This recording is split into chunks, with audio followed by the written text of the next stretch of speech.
નમસ્કાર વિદ્યાર્થી મિત્રો, હું વિકે સર આપનું આ વિડીયો લેક્ચરમાં હાર્દિક સ્વાગત કરું છું. લાસ્ટ લેક્ચરમાં આપણે x radius small r1, small r2 અને સ્મોલ r3 ઉપરના દાખલાઓ જે છે એ ડિસ્કસ કર્યા હતા. બરાબર. આ લેક્ચરમાં વધુ બીજા જનરલ એક્ઝામ્પલ કે જેમાં આખા ચેપ્ટરના બધા કોન્સેપ્ટનો યુઝ આવતો હોય એવા દાખલાઓ કરીએ. બરાબર. શું આપેલ છે? સ્મોલ a, સ્મોલ b અને એંગલ a. જો સ્મોલ a, સ્મોલ b અને એંગલ a આપેલ હોય તથા ત્રિકોણ બનવા માટે ત્રીજી બાજુ ની શક્ય કિંમતો C1 અને C2 હોય તથા C1 square plus C1 C2 plus C2 square બરાબર a સ્ક્વેર હોય તો ખૂણા a બરાબર ખાલી જગ્યા. ઓપ્શન્સ આપેલ છે. ખૂણો a 30 ડિગ્રી હોઈ શકે, 60 ડિગ્રી હોઈ શકે, 90 ડિગ્રી હોઈ શકે કે d 120 ડિગ્રી હોઈ શકે. બરાબર. આ પ્રમાણેનું એક્ઝામ્પલ છે. આપેલ શું છે? આપણે બે બાજુ અને એક ખૂણો આપેલ છે, ત્રીજી બાજુ શોધવી છે. તો ત્રણેય બાજુ અને એક ખૂણાને સંકળતું હોય એવું કયું ફોર્મ્યુલા આપણી પાસે છે? ત્રણેય બાજુ અને એક ખૂણાને સંકળતું હોય એવું ફોર્મ્યુલા કયું ફોર્મ્યુલા થશે? Cosine formula. કોસાઇન ફોર્મ્યુલાનો ઉપયોગ કરી આપેલ શું છે?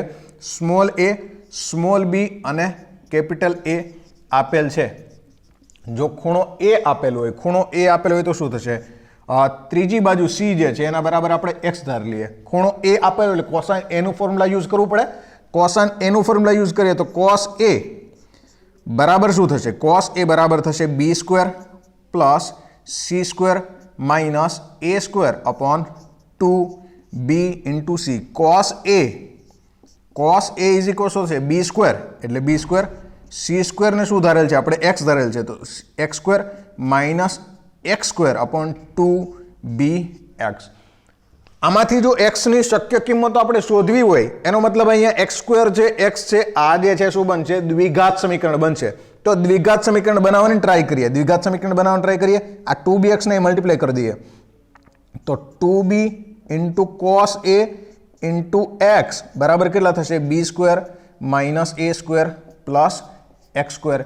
જો આને દ્વિઘાત સમીકરણ બનાવવું હોય તો આ બધું જે છે એની કિંમત જે છે આ બાજુ આવવા દઈએ તો શું થશે? કિંમત શું થશે? x સ્ક્વેર પછી આ x વાળું પદ લખીએ. x વાળું પદ શું આવે છે? Minus 2b into cos a into x અને બીજી કિંમત શું છે? બીજી કિંમત છે plus b square minus a square બરાબર 0. જો c ની બે શક્ય કિંમતો બનતી હોય c1 અને c2 તો શું કહી શકાય કે આ જે દ્વિઘાત સમીકરણ આપણે મળે છે એના બે બીજો c1 અને c2 હશે. અહીંયા જે આપણે આપેલ છે c1 square plus c1 c2 plus c2 square બરાબર a સ્ક્વેર. આમાં જો c1 c2 અને c1 પ્લસ c2 નો ઉપયોગ કરવો હોય તો આ સમીકરણના બે બીજ છે c1 અને c2 જે આપણે ક્વોડ્રેટિક ઇક્વેશનમાં શીખ્યા એના પ્રમાણે sum of roots c1 plus c2 is minus b by a એટલે minus b minus 2b cos a by a એટલે 1 અને c1 c2 પહેલા c1 plus c2 ફાઇન્ડ કરીએ તો c1 plus c2 is equals to કેટલા આવે છે? 2b cos a અને c1 c2 is equals to કેટલા થશે? c1 c2 is equal થશે c by a તો c b square minus a square છે તો b square minus a square by a એટલે કેટલા થશે? 1 એટલે c1 c2 ઇઝ ઇક્વલ્સ થશે b square minus a square. અહીંયા આપણે c1 પ્લસ c2 અને c1 c2 નું વેલ્યુઝ મળી જાય છે. c1 પ્લસ c2 અને c1 c2 નું જે વેલ્યુઝ મળે છે એને આપણે અહીંયા જે આપણે એક્સપ્રેશન આપેલ છે એમાં મૂકીએ. બરાબર. શું કીધું છે આપણે? c1 square plus c1 c2 c1 square plus c1 c2 plus c2 square is equal શું થશે? a square. હવે આ બે વેલ્યુઝનો આપણે ઉપયોગ કરવો હોય તો શું કરવું પડશે? અહીંયા c1 પ્લસ c2 લાવવું પડશે. c1 પ્લસ c2 લાવવા માટે શું કરવું પડશે? c1 square plus 2c1 c2 plus c2 square. અહીંયા શું કર્યું છે? c1 c2 હતું એક c1 c2 વધારાનું એડ કરી દીધું છે એટલે એક c1 c2 શું કરવું પડશે? -c1 c2 ઇઝ ઇક્વલ શું થશે? a square, therefore c1 plus c2 whole square minus c1 c2 is equals two કેટલા થાય છે a સ્ક્વેર. મૂકીએ બરાબર, જે આપણે આપેલ છે એ મૂકીએ. c1 પ્લસ c2 નો સ્ક્વેર કરવો છે તો અહીંયા 2b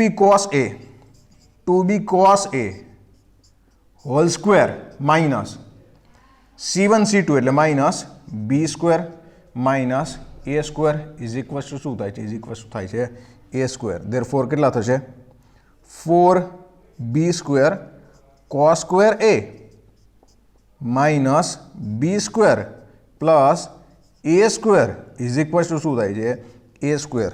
તો બે બાજુથી a સ્ક્વેર શું થશે, a સ્ક્વેર કેન્સલ બરાબર. તો 4b cos square a is equals two 4b square cos square a is equals શું થાય છે b સ્ક્વેર. હવે b સ્ક્વેર બે બાજુથી કેન્સલ કરીએ તો cos square a is equals two કેટલા થાય છે, cos square a is equals two 1/4 થાય છે. It means cos a is equals to either 1/2 or cos a is equals two કેટલા થાય છે -1/2. cos a ની વેલ્યુ 1/2 ક્યારે થાય, એંગલ a કેટલો હોય π/3. Therefore angle a is equals to either π/3 or -1/2 ક્યારે થાય સેકન્ડ ક્વોડ્રન્ટમાં. Therefore angle a is equals to શું થશે 2π/3. એટલે a is equals to either π/3 થાય ઓર શું થશે 2π/3. π/3 એટલે કેટલા થાય, angle a is equals two કાં તો 60 ડિગ્રી હશે અથવા તો કેટલું હશે 120 ડિગ્રી. એટલે ઓપ્શન a અને ઓપ્શન ડી આ બે જે છે એ શું બનશે, આન્સર્સ બનશે. ઓકે,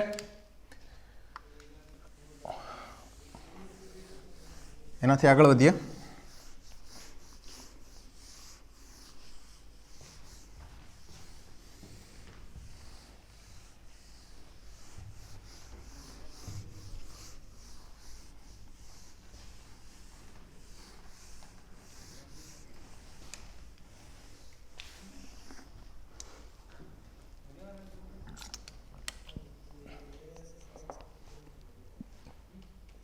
જો ત્રિકોણ ABC માટે 2a square b square plus 2b square c square is equals two a square a⁴ plus b⁴ plus c⁴ હોય તો angle B is equals two ખાલી જગ્યા options R option A 45 degree, option B 135 degree, option C 120 degree અને option D 60 degree બરાબર. આવું ત્રિકોણ ABC માટે આપેલ છે કે 2a² plus 2a²b² plus 2b²c² is equals two a⁴ plus b⁴ plus c⁴. તો એંગલ B ની વેલ્યુ કેટલી હોય, જો બધું બાજુઓ માટે આપેલ છે ને એટલે એક વાત ડાયરેક્ટલી આપણને ખબર પડી જાય કે અહીંયા કોસાઇન ફોર્મ્યુલા આપણે ગમે એમ કરીને બનાવવું પડશે બરાબર. આ જે આપેલ છે એને લખી દઈએ પછી વિચારીએ કઈ રીતે કોસાઇન ફોર્મ્યુલા બનશે. 2a²b² 2a²b² plus 2b²c² is equals two a⁴ plus b⁴ plus c⁴. આ બધાને આપણે રાઈટ સાઈડ લઈએ શું થશે a⁴ plus b⁴ plus c⁴ minus 2a²b² minus 2b²c² is equals to શું થશે, ઇઝ ઇક્વલ્સ ટુ થાય છે 0. હવે જો અહીંયા a² plus b² plus c² અથવા તો a² plus b² minus c², આના ફોર્મનું કંઈ બનાવવું હોય, એનો સ્ક્વેર બનાવવો હોય તો એનો સ્ક્વેર બનાવવો એટલે એક હજી ટર્મ ઘટે છે. કયું ટર્મ ઘટે છે, તો એ ટર્મ ઘટે છે એ છે અહીંયા a² b² છે, b² c² છે એટલે a² c² નથી. તો શું કરશું, બે બાજુ 2a² c² એડ કરી દઈએ એટલે a⁴ plus b⁴ plus c⁴ minus 2a² b² minus 2b²c² plus 2a² c² is equals two 2a² c². બે બાજુ 2a² c² આપણે એડ કરી દીધું. અચ્છા, આ કોનો સ્ક્વેર બને છે, કોનો સ્ક્વેર બને છે, જો અહીંયા a² c² એ કેવા છે, a² c² બે એનો મલ્ટિપ્લિકેશન પ્લસ છે, એનો મતલબ a² ને c² એને આગળ કાંઈ તો બે આગળ પ્લસ આવતો હશે અથવા તો બે આગળ શું આવતું હશે માઇનસ. અહીંયા એ સ્ક્વેરના મલ્ટિપ્લિકેશનમાં એ સ્ક્વેર આગળ માઇનસ આવે છે, બી સ્ક્વેર આગળ સી સ્ક્વેર આગળ માઇનસ આવે છે, એનો મતલબ બી સ્ક્વેર જે છે એ કેવું હોવું જોઈએ? માઇનસ, અને બાકીના બે જે એ કેવા હોવો જોઈએ? પ્લસ. એટલે આઈધર આવું થશે a⁴ a square plus c square minus b square એનો હોલ સ્ક્વેર થાય, એનો હોલ સ્ક્વેર. તો જ આવું આવતું હોય. આનો સ્ક્વેર કરીએ તો થઈ જાય a⁴ plus c⁴ plus b⁴. જ્યારે આ કરીએ ત્યારે શું થશે? બી સ્ક્વેર જ્યારે મલ્ટીપ્લાય થાય ત્યારે માઇનસ થશે, અને બી સ્ક્વેર મલ્ટીપ્લાય ત્યારે માઇનસ થશે. આ બેનું multiplication plus is equals to શું આવે છે? ઇઝ ઇક્વલ્સ ટુ આવે છે 2a² c². બરાબર. અને જો આના છેદમાં આવવા દેવું હોય તો આના છેદમાં આવશે એટલે શું થશે? અહીંયા 2 થી મલ્ટીપ્લાય કરી દઈએ અને 2 થી ડિવાઈડ થઈ એટલે કેટલું થઈ જાય? 4a² c². તો a² plus c² minus b² એનો square upon 4a² c² is equals two કેટલા થઈ જાય છે? ઇઝ ઇક્વલ્સ ટુ થઈ જાય છે 1/2. અને સ્ક્વેર રૂટની અંદર લઈ લઈએ. સ્ક્વેર રૂટની અંદર આ શું થશે? a² plus c² a² plus c² minus b² upon 2ac whole square is equals to શું થઈ જાય છે? 1/2. આ કોનું ફોર્મ્યુલા બની જાય છે? કોનું કોસાઇન ફોર્મ્યુલા બની જાય છે? cos b. cos b નું કોસાઇન ફોર્મ્યુલા બને છે. તો cos square b is equals two કેટલા આવે છે? 1/2. cos square b is equals two 1/2 હોય તો cos b ની વેલ્યુ શું હોય? cos b is equals to either 1/√2 or cos b is equals to શું આવશે? -1/√2. b ની વેલ્યુ 1/√2 હોય ત્યારે b ઇઝ ઇક્વલ્સ ટુ કેટલા થશે? π/4 અથવા તો 45 ડિગ્રી, અને -1/√2 હોય બીજા ચરણમાં b ઇઝ ઇક્વલ્સ ટુ કેટલા થશે? 90 + 45 એટલે 135 ડિગ્રી અથવા તો 3π/4. બરાબર. આ π/4 ને પેલું શું આવશે? 3π/4. એટલે b ની વેલ્યુઝ જે આપણે પૂછતા હતા એ b ની વેલ્યુઝ કઈ કઈ હશે? 45 ડિગ્રી અને 135 ડિગ્રી હશે. બરાબર. ઓકે. એના પછી આગળ વધીએ.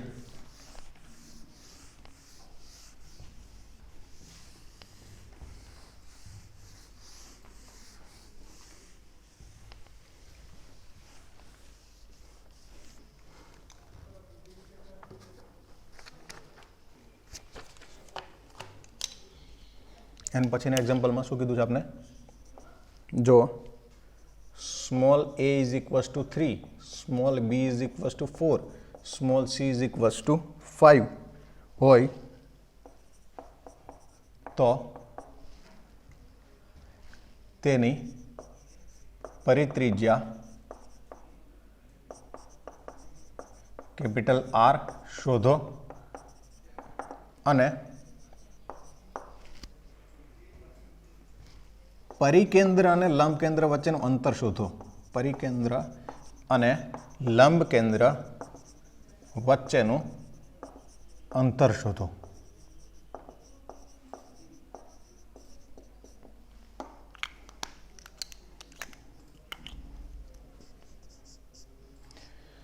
પરિકેન્દ્ર અને લંબ કેન્દ્ર વચ્ચેનું અંતર શોધવું છે અને પરિત્રિજ્યા શોધવી છે. પહેલા તો 3 4 5 આપેલ છે, આપણને ખબર છે ને. રાઇટ એંગલ ટ્રાયેંગલ છે, c ઇઝ ઇક્વલ્સ ટુ 5 છે, એનો મતલબ એ શું હશે? એક કર્ણ હશે. તો આપણે લખી દઈએ પહેલાં ટ્રાયેંગલ ABC બનાવી લઈએ. ટ્રાયેંગલ ABC બનાવી લઈએ. એમાં c ઇઝ ઇક્વલ્સ ટુ 5, એનો મતલબ એંગલ c જે છે એ શું હશે? π/2 હશે. a અને b, સ્મોલ a બરાબર 3 છે, સ્મોલ a બરાબર 3 છે, અને small b is equals two કેટલા આપેલ છે? 4. અચ્છા, હવે આપણે શું જાણવું છે? પરિત્રિજ્યા કેટલી હશે? તો આના પહેલા પણ મેં તમને કીધું હતું પરિત્રિજ્યા એટલે શું થાય? પરિત્રિજ્યા એટલે આપણે અહીંયા ત્રણેય શિરોબિંદુમાંથી પસાર થતું હોય એવું પરિવર્તુળ બનાવીએ તો એની ત્રિજ્યા શું થાય? પરિત્રિજ્યા થાય. અચ્છા, વર્તુળ બનાવીએ છે, આ ખૂણો 90 ડિગ્રી છે. વર્તુળ બનાવીએ તો આ રીતનું વર્તુળ બનશે.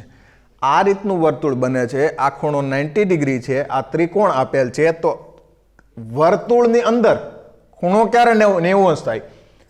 10મા ધોરણની અંદર આપણે એક પ્રમેય આવતો કે અર્ધવર્તુળની અંદર અર્ધવર્તુળનો અંતર્ગત ખૂણો કાટખૂણો હોય છે. અર્ધવર્તુળનો અંતર્ગત ખૂણો કાટખૂણો હોય એનો મતલબ આ અર્ધવર્તુળ બને છે.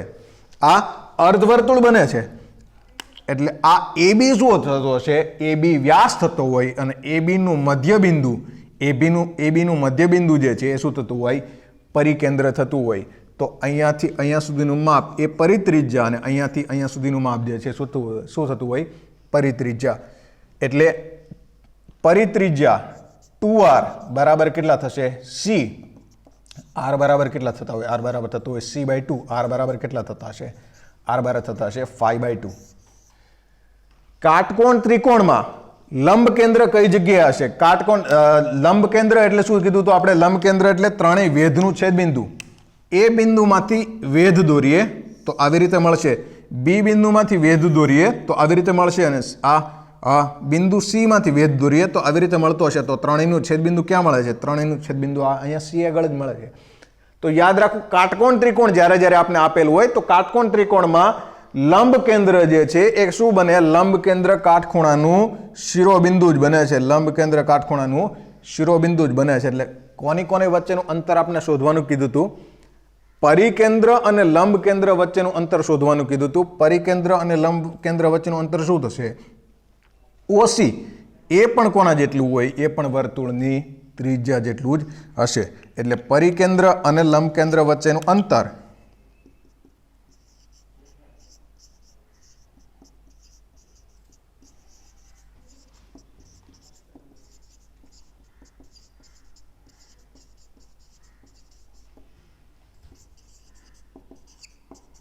ઓસી બરાબર પણ કેટલું હશે? ઓસી બરાબર પણ આર બરાબર કેટલું હશે? 5/2. આમ તો શું કહેવાય? OH બરાબર કેટલા આવશે? 5/2 યુનિટ આવશે, 5/2 એકમ. બરાબર.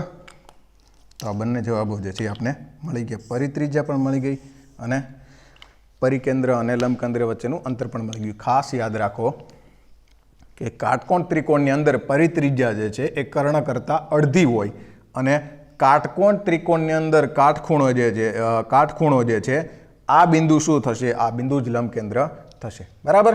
ઓકે, એનાથી આગળ વધીએ. આપણે ખૂણાના દ્વિભાજકનું માપ શોધવું છે. ખૂણાના દ્વિભાજકનું માપ શોધવું છે.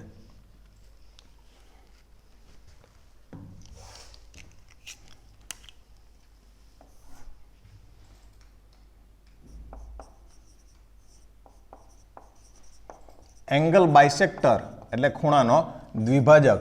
અહીંયા આપણે જનરલ ફોર્મ માટે ખાલી ખૂણા એનું દ્વિભાજકનું માપ શોધીએ.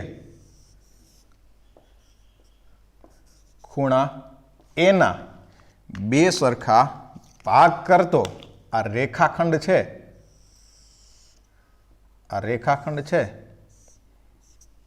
એનું માપ શોધવું છે. આપણે એડીનું માપ શોધવું છે. ખૂણા એના બે સરખા ભાગ કરે એનો મતલબ આ ખૂણો a/2 હશે અને આ ખૂણો પણ કેટલો હશે? આ ખૂણો પણ a/2 હશે. આ બાજુનું માપ b હશે, આ બાજુનું માપ c ખૂણાની સામેની બાજુ સ્મોલ c હશે અને આ બાજુનું માપ b હશે. માપ કયું શોધવું છે? આપણે એડી માપ શોધવું છે. તો એડી માપ જે છે એને આપણે x ધારી લઈએ. એડી માપને x ધારી લઈએ. x માપ શોધવું છે. x માપ શોધવું છે. ત્રિકોણ ABD અને ત્રિકોણ ACD આ બેના ક્ષેત્રફળનો સરવાળો કરીએ તો એ કોના ક્ષેત્રફળ જેટલો આવે? ત્રિકોણ ABC ના ક્ષેત્રફળનો સરવાળો જેટલો આવશે. બરાબર. ક્ષેત્રફળનું સૂત્ર આપણે જો વાપરવું હોય, જે આપણી પાસે અવેલેબલ છે માહિતીમાં, CX ને ખૂણો a/2, તો બે બાજુ આપેલું હોય અને એનો વચ્ચેનો એક ખૂણો આપેલો હોય, એવું ત્રિકોણના ક્ષેત્રફળનું કયું સૂત્ર છે?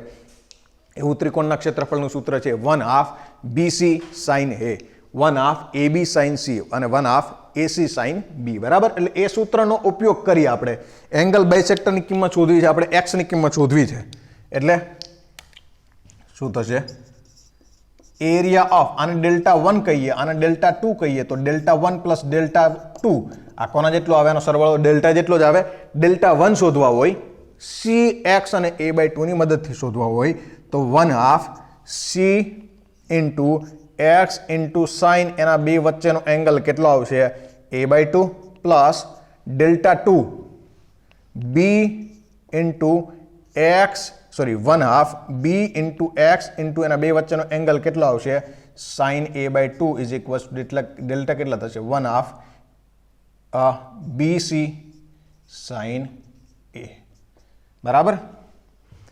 બધી જગ્યાએથી 1/2 કેન્સલ, બધી જગ્યાએથી 1/2 કેન્સલ. અહીંયા આપણે x sin a/2 કોમન લઈ લઈએ તો x into sin a/2 is equals into કેટલા થશે into b plus c is equals two કેટલા થશે bc sin a બરાબર. અહીંયા sin a/2 છે, અહીંયા sin a છે. આપણે sin a/2 અને sin a ને કેન્સલ કરવા હોય તો શું કરી શકાય? અહીંયા જે sin a છે ને એને હાફ એંગલમાં ફેરવી દઈએ. sin a ને હાફ એંગલમાં ફેરવી દઈએ તો bc ઇન્ટુ શું થશે 2 sin a/2 into cos a/2 બરાબર. અને લેફ્ટ હેન્ડ સાઈડ શું આપેલ છે x ઇન્ટુ sin a/2 અને અહીંયા કેટલા આવશે? અહીંયા આવશે b પ્લસ c બરાબર. તો x ની વેલ્યુ ફાઇન્ડ કરીએ તો x બરાબર કેટલા આવશે? x બરાબર b પ્લસ c ક્યાં જશે? છેદમાં જશે. sin a/2 બે બાજુથી કેન્સલ થશે એટલે અહીંયા આવશે 2bc એના છેદમાં b plus c into cos a/2. તો આ પ્રમાણે જે છે એ એક્સની વેલ્યુ મળશે બરાબર. એક્સ ઇઝ ઇક્વલ શું મળશે 2bc upon b plus c into cos a/2.